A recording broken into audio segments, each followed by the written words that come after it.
Kit glanced at Grieg and Kidder. They were diminishing figures on the trail moving westward. Lowering his rifle, he swung it about and rested it on a shoulder. "Go home now," he said to the girl. She nodded and managed a thin smile.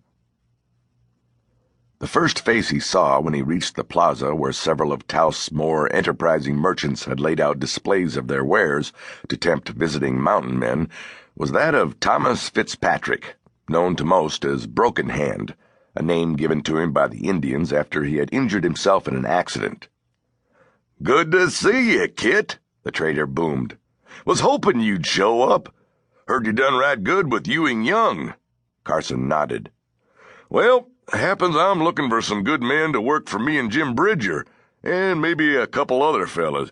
We're calling the outfit the Rocky Mountain Fur Company." "Milton Sublette one of them other fellas?" "Yep, along with Henry Frabe and Frenchy Gervais. Seems you've heard about us." "Word's got around. When you pulling out?" Kit asked.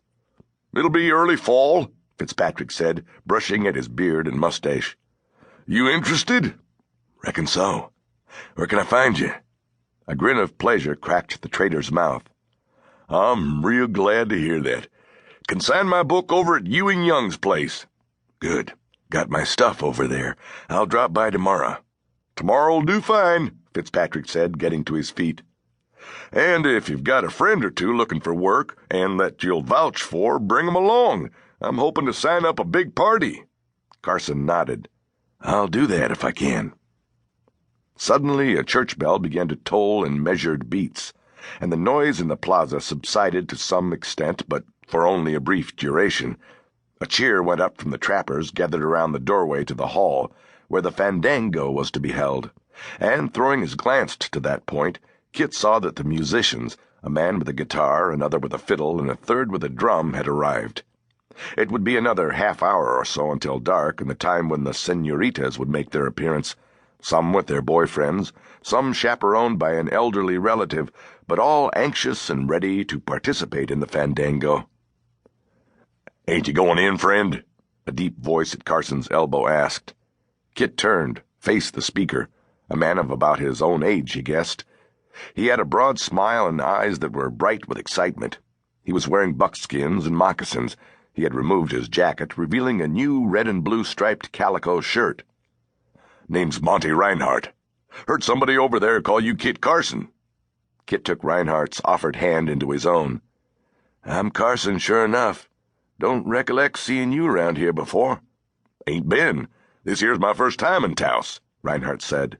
Kit smiled. "Where do you hail from?" "Up Colorado way," Reinhardt said. Monty's words broke off abruptly, his eyes fastening upon a smiling young Mexican girl with extravagant charms clearly on display approaching the doorway. "I see me somebody I sure have to get real good acquainted with." Kit moved then to the doorway and stepped inside the hall. Crossing over, he started along the line of women, searching for one in particular, Rosa Lucero. He saw Rosa near the end of the line. A young Mexican was standing beside her, hand resting on the back of the chair in which she was sitting. Kit nodded to the man, and, with Rosa in his arms, spun away, moving into the circling couples and becoming a part of the stomping, sweating, whirling parade in the hazy room. "It is good to see you again, Kit Carson," Rosa said. "And it is much too long since I've seen you," Carson replied, skillfully guiding the young widow past one of the more energetic mountain men. Carson started to say more, but hesitated. A shout had lifted above the music. He swung his attention to the source of the confusion, then swore softly. It was Monty Reinhardt. The trapper, nearly to the door with his girl, had halted. Two young Mexicans, knives in their hands, were poised threateningly before him, evidently having taken offense at something he had done. "Your pardon, Rosa," Kit murmured politely. "That man is my friend. I must help him." Carson quickly started for Reinhardt. Abruptly, Reinhardt lashed out with a moccasined foot. It struck the hand of the nearest Mexican, dislodged his blade, and sent it skittering across the floor. The other man jabbed with his weapon. Monty jerked back, barely avoiding the thrust, but in that same fragment of time swung a balled fist at the Mexican's